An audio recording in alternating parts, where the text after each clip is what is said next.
नमस्कार साथियों, स्वागत है आपका सिविल लक्ष्य एकेडमी के Chhattisgarh daily current affairs programme में। स्वामी आत्मानंद मेधावी छात्र प्रोत्साहन योजना के तहत कितनी प्रोत्साहन राशि छात्रों के बैंक अकाउंट में ट्रांसफर की गई है? तो इसका सही जवाब है 1.50 लाख यानी 1.5 लाख रुपए स्वामी आत्मानंद मेधावी छात्र प्रोत्साहन योजना के तहत मेधावी छात्रों के बैंक अकाउंट में ट्रांसफर की गई है।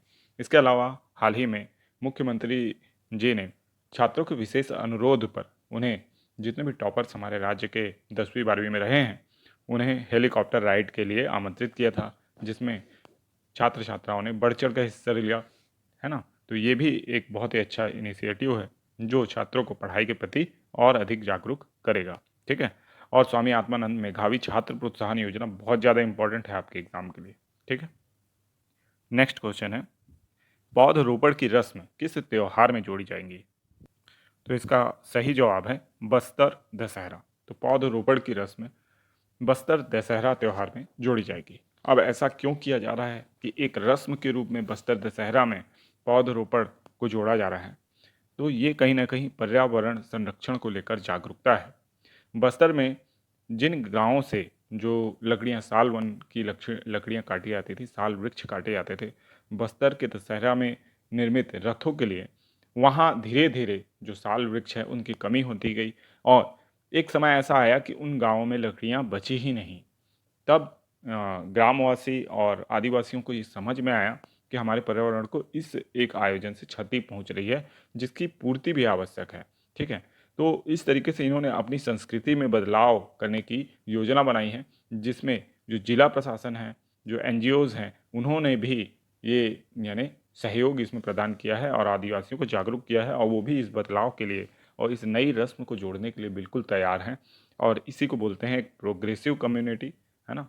और बहुत जल्दी बदलाव को स्वीकार करने वाली भारतीय संस्कृति में एक बहुत ही अच्छा उदाहरण ये देखने को मिलता है, जिसे आप अपने मेंस की राइटिंग में भी इंक्लूड कर सकते हैं। ठीक है।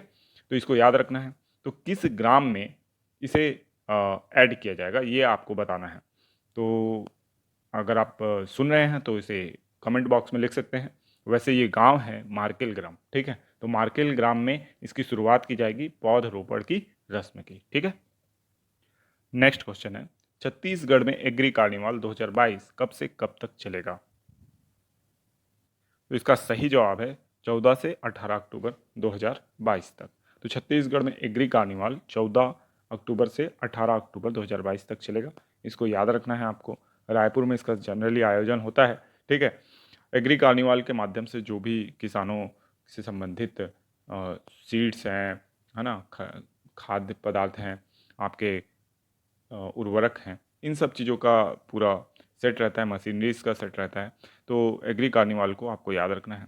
साथ ही साथ अगर कभी भी वीडियो में कोई गड़बड़ी होती है तो आप लोग में से जो एक्टिव पार्टिसिपेंट हैं वो ज़रूर मुझे बताते हैं। तो आगे भी आप ये प्रक्रिया बिल्कुल जारी रखिएगा। कभी कोई भी मिस्टेक हो मुझसे तो बिल्कुल उसको कमेंट बॉक्स में आप लिखिएगा। अभी अटॉर्नी जनरल से संबंधित जो क्वेश्चन था वो क्योंकि ओल्ड था तो उसमें कुछ मिस्टेक हो गई थी, तो उसको भी आप करेक्ट करके पढ़िएगा। ठीक है। कमेंट बॉक्स को चेक कर लीजिएगा। नेक्स्ट क्वेश्चन है, इलेक्ट्रॉनिक मैन्युफैक्चरिंग क्लस्टर की स्थापना कहाँ की गई है? तो इसका सही जवाब है नवा रायपुर। तो नवा रायपुर में इलेक्ट्रॉनिक मैन्युफैक्चरिंग क्लस्टर की स्थापना की गई है। ये सेक्टर 22 में स्थित है और 116.50 एकड़ में इसका निर्माण किया गया है। यानी बहुत बड़े एरिया में ये इलेक्ट्रॉनिक मैन्युफैक्चरिंग क्लस्टर है। ठीक है।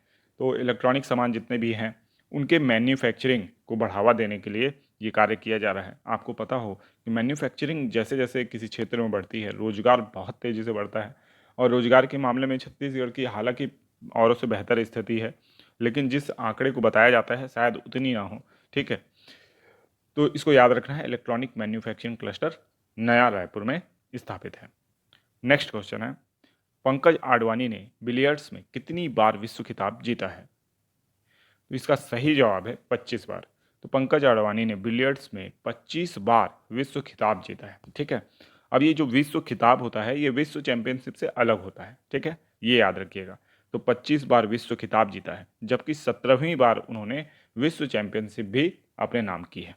और लगातार 5वीं बार विश्व चैंपियनशिप उन्होंने अपने नाम की है। ठीक है, तो पंकज आडवाणी बिलियर्ड्स के बहुत माहिर खिलाड़ी हैं, भारत का नाम बहुत ज़्यादा रोशन किया है, तो इनका नाम आपको याद रखना है बिलियर्ड्स में। ठीक है, तो नेक्स्ट क्वेश्चन की ओर चलते हैं। लक्ष्य का पीछा करते हुए 300 वनडे मैच जीतने वाला पहला देश कौन सा बना है? तो इसका सही जवाब है भारत। तो एक समय था कि भारत में बोला जाता था कि तू चल मैं आया, मतलब लक्ष्य के पीछा जब भी भारतीय टीम करती थी तो भारतीय दर्शकों को विश्वास था कि ये मैच तो गया समझो। ठीक है, लेकिन विराट कोहली, महेंद्र सिंह धोनी जैसे जब प्लेयर भारतीय टीम में आए तो पूरी काया ही पलट गई, और जो टीम पहले लक्ष्य देने में माहिर थी वो लक्ष्य का पीछा करने में माहिर हो गई, और उसी का परिणाम है कि भारतीय टीम आज विश्व की ऐसी पहली टीम बन गई है जो 300 वनडे मैच जीतने वाली बन गई है लक्ष्य का पीछा करते हुए। ठीक है, तो इसको भी याद रखना है आपको।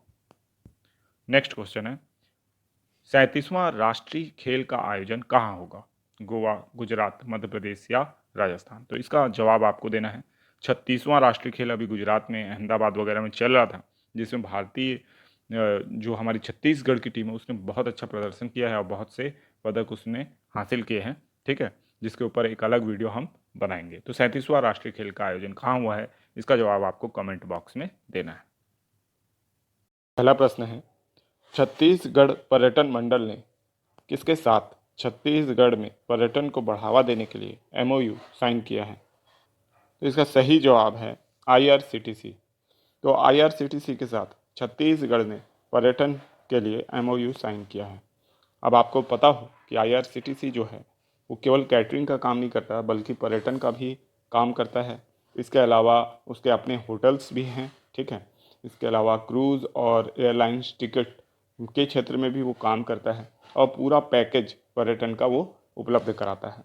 ऐसे में छत्तीसगढ़ के साथ एमओयू करने से निश्चित तौर पर छत्तीसगढ़ के पर्यटन क्षेत्रों को मुख्य धारा में आने का मौका मिलेगा।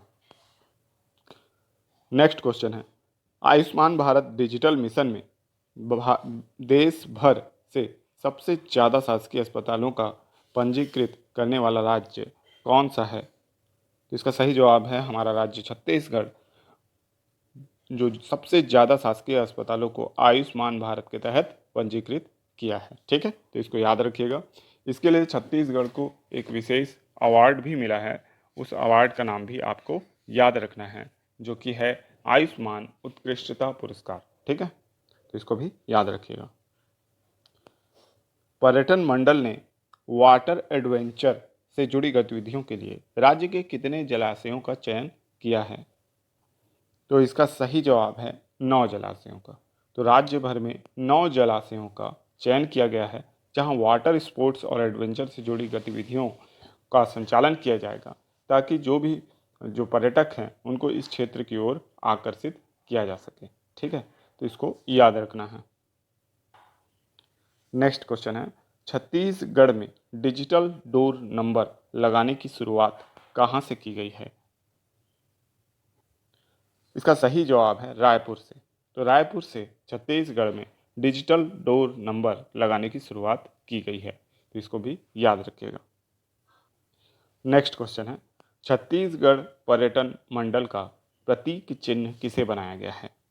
तो ऑप्शन ए है चेंदरू, बी टेम्बू, सी उपरोक्त दोनों और डी इनमें से कोई नहीं। तो इसका सही जवाब होगा ऑप्शन सी उपरोक्त दोनों, चेंदरू और टेम्बू को। ठीक है, तो ये याद रखना है, छत्तीसगढ़ पर्यटन मंडल का प्रतीक चिन्ह में चेंदरू और टेम्बू है। ठीक है, नेक्स्ट क्वेश्चन है, टूरिज्म कॉन्क्लेव 2022 में किसकी मूर्ति का अनावरण किया गया?